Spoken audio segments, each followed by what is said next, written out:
Lord Barov is a tricky hero, but he got one of the strongest buddies in the game, so I'm gonna show you guys how to win your bets and just completely snowball with all of the money raining down on you. So turn 1 you should just buy, obviously, but now turn 2, since you do want to get your buddy early, you always almost stay down and you want to press your button, take the strongest tempo, and now here against Cat and Mutinous is gonna end up leveling to 2, so pretty much Cat always wins this because they're staying on 1. Yeah, your buddy is super important, so play tempo boards. Use your gold early to get strength. A lot of people might tell you to save your coins until you have your buddy, but I'd argue that it's more important to just save your health, get your buddy early, use your coins for that purpose, and then, you know, afterwards use your coins for your buddy. It's like a greater line to save your coins until they are worth more, but that way I'd rather just buy the spear here now instead of freeze than just a button. And now these are going to be some tricky bets because this Cat, like, Lich is staying on tier 1 and this Cat is leveling to tier 2 this turn, as you will see, but the Cat took 2 extra damage. They only took 2 damage last fight and they're at 36, so that means they have a Weaver and play 2 demons. They're probably going to be way bigger than Lich, even though Lich is staying on 1. That is a very tough bet, and you know, most of the time people would just pick Lich here because they're staying on 1 and the Cat is leveling, so we'll see if I'm correct or not. But really important with Barov is to just not look at how many triples do people have, when do people level. Like, those are important indicators, but other than that, try and see and figure out what kind of board state people have.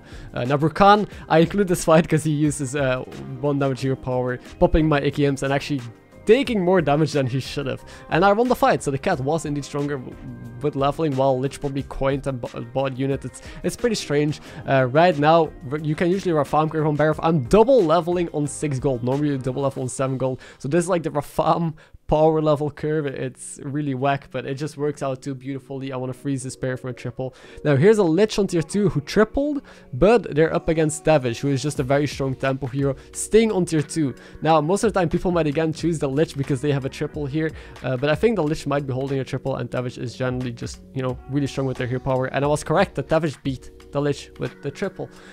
So very tricky bets. Luckily I'm spending all of my time thinking about it. Like, as a Barov, you just gotta do your turn relatively quickly and spend as much time as possible thinking about the bet. Like, money is more important than ever before because you get so much extra value with your buddy. We're just tripling into a 5-drop here on turn 5, like we're on tier 4, have a lot of gold to use. My 5-drops sadly suck, none of these matter, so I'm just taking a Razorgore since that is something that actually scales on its own. And, you know, we're power leveling a lot and dragons on higher tiers is pretty good, so I'll just take the Razorgore. Now, it's against Cat and Savjz, and I think here Savjz is just going to be a lot stronger. They're on full HP. They just did a basic curve, so tier 3 they might have their buddy by now, and hopefully I'll be correct. We know that the Cat had big Weavers, but yeah, turns out that Savjz was indeed stronger.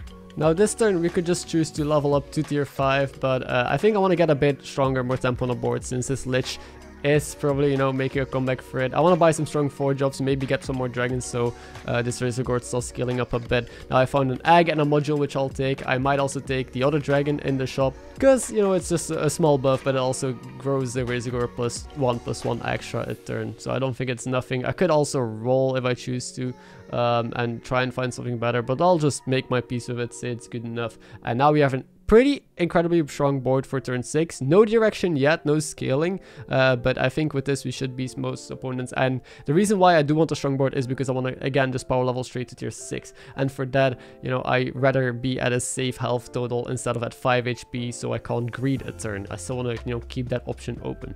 Now, the Panda against Savjz.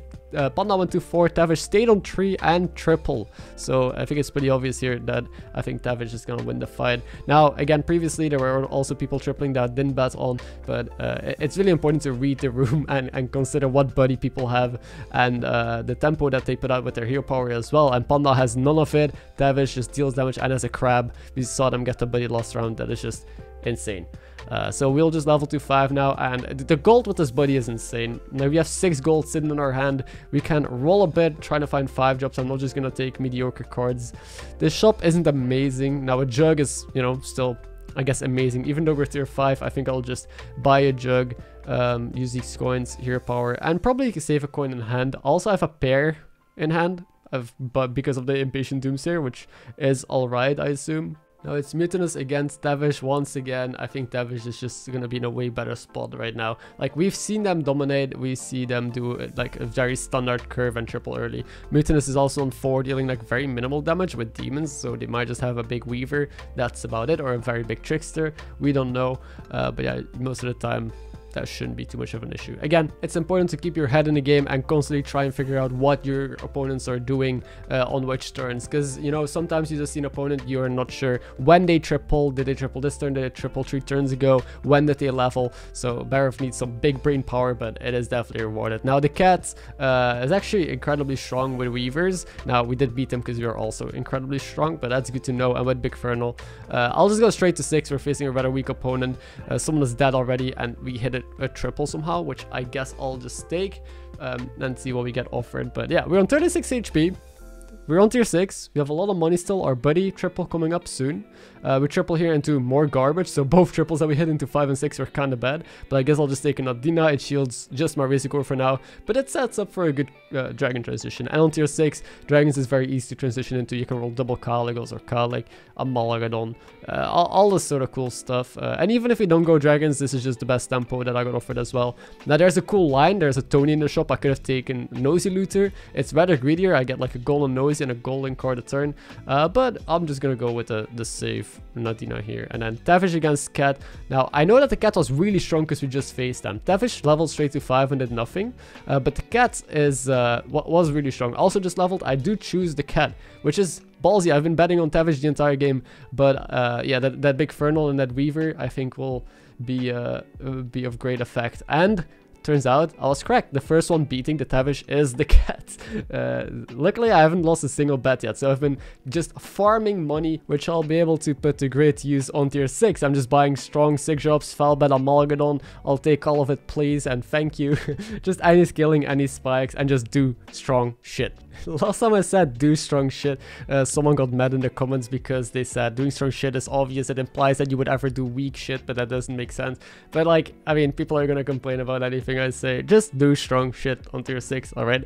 And there is a second Adina. There's a Bran, which is obviously good because we have this Amalgadon.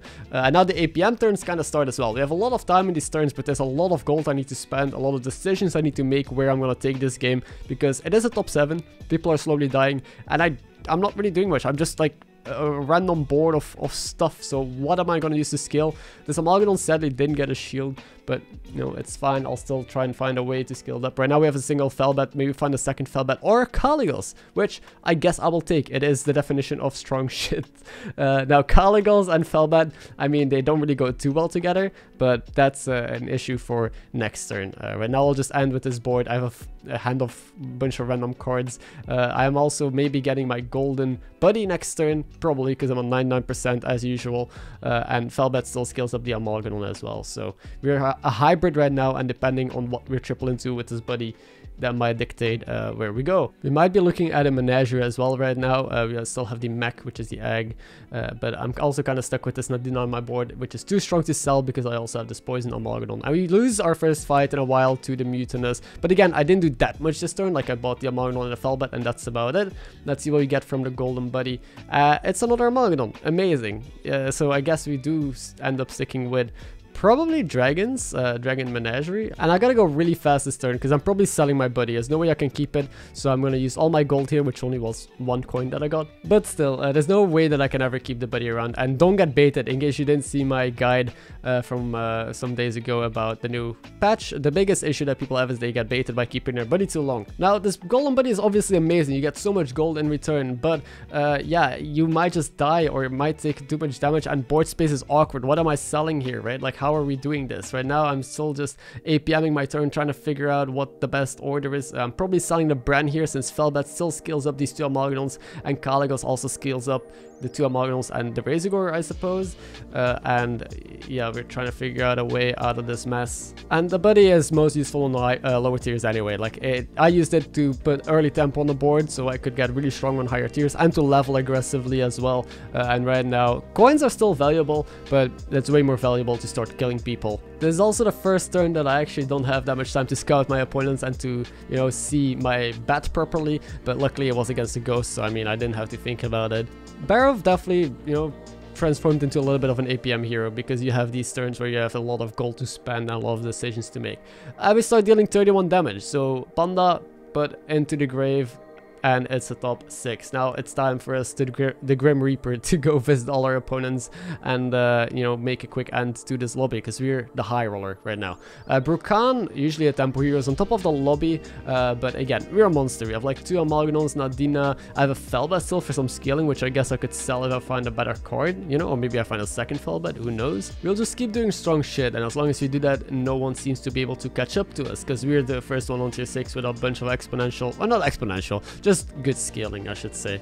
And a lot of these heroes in the lobby are tempo heroes that, you know, prefer staying down, like the Mutinous, like I guess Cat can do some cool stuff, but the game kind of plays itself for now. We've just been cycling battle cries. We also have a triple here onto Razorgore, which I value the pair a lot since it's an actual good triple to hit, and in case I go full dragons I might want to fit this second Razorgore on the board, which didn't end up happening. So let's see what we get from here. I also don't really think I need to tech against my opponents, like no one here seems to outscale me, so it's not like I have to go for spores and poison like that. There's no Murlocs anyway, so no Sephin. There's also no Beast, so no Reborn MarkMcKz, so the only poison would actually be exactly Spore and these Amalgadons that I got sitting there. And I'll just play a Zap. It's Brukan, maybe they have a Baron with their buddy, and maybe I can snipe something, but I mean the other triples also kind of sucked. I've had a lot of bad triples this game, but see guys, you don't need to get lucky off triples in order to win games. You just need to level and be strong and do cool stuff instead. And here we see a Brukan in their natural habitat, scaling up a Targosa, having some cleaves, the usual stuff. We're able to snipe, I guess, a deflectable with our Zap, which is alright, and it seems like we're gonna OTK this guy, 31 damage as well, twice in a row. We're just absolutely disgusting. And now it is a top 4. We gained MMR, a rep against the Mutinous, who was the only person to be able to beat us after we were on tier 6. So let's see if they can keep that up. If we remember correctly, they were playing mechs, so Zap could be okay in case they're Buster comp, but I don't think so. It's a Mutinous, usually they don't do Buster stuff. Usually they just do strong stat thingies. So I think stats are gonna matter. I also picked a Prester because Max will obviously get destroyed by Prester completely. And it's just a good tech card. Against Tavish and against Cariel, it doesn't seem that good. Tavish has, you know, maybe the Targosa with shields, but that's probably about it. And Cariel, honestly, I think she's just dead. I don't think she's gonna make it against Tavish because there is a pretty big hero power difference. One of them has an amazing hero power, one of them pretty much has no hero power. So this bet I don't really gotta think about too much. Tavish is also on tier 6 with 3 triples. They seem like the scary boogeyman that we're gonna face in the top 2. So I was correct, they were just strong mechs with a Firebat and a massive golden trickster. Kind of a cool board, I have to give it to him. But yeah, he gets completely destroyed by the Prester. It's one of the best deck cards in the game. No matter what you play, if you have Amalgadons, or if you just, you know, play dragons, obviously, it just runs through every single build, and we deal 34 here, so we're just upping our damage number turn by turn, coming around, killing people. Top 2 against the Tavish as expected, and now I still want to play for stats, and there's a module to put onto my Amalgadon as well, so it has a shield, and the only thing that I could really sell on this board is Prester here, I think. You could also consider selling the other Caligos, but I felt like, you know what, I'm just gonna play for stats and we always win. We should be a lot bigger than Tavish ever is, because we have been scaling for so long. And we also have the Nadina, the double perfect Dong. Life is looking good. We've been dealing 30 plus damage. I think Tavish doesn't stand a chance, which we'll see if that's correct. One thing though is that I taunted one of my Arguses earlier with the Argus because I wanted to get more Nadina value in case they attack into that Dong and the Nadina pops, then I get extra advanced shield value. But that could come to bite you in the late game if your opponent also happens to play Prester, which is the case here. They have like a massive Targosa, which is just it. They only have a massive Targosa and I guess a massive Caligos. Other than that, they don't really have a board. But yes, they have Prester, so they're just gonna kill our Amalgadon for free. Now this crab is just gonna die. But yeah, the Caligos is also rather big, and it will also be able to kill our Amalgadon for free, and we lose the fight. I actually lost. And maybe I shouldn't have sold my Prester. I didn't know that he was dragons. I scouted him. I think he was reading 2 or 3 dragons only, so I felt like, okay, I can just keep on scaling and be fine. But now I regret it. Now I want to find my Prester back, and I'll just keep rolling, trying to hit it. Now I'm considering whether or not I should keep buying buffs. I'm checking the stats, and and I think some buffs matter, but not all of them, so I bought this mug, but that's it. Now Zap is a really good tech because it can snipe their Prester.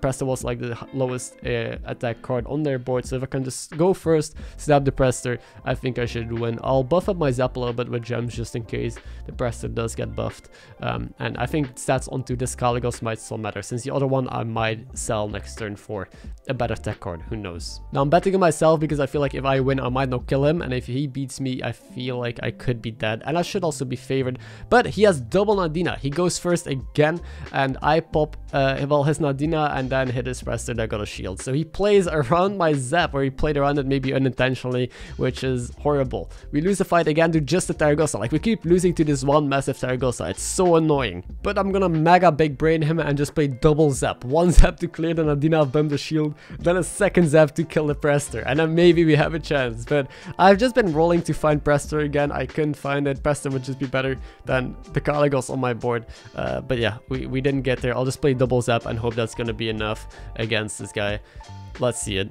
He still, yep, he still has pretty much the exact same board. He still keeps aiming high because I don't know why. Our plan seems to be working though. Our Zap attacked into the Nadina, bumped the shield, and now we killed the Prester.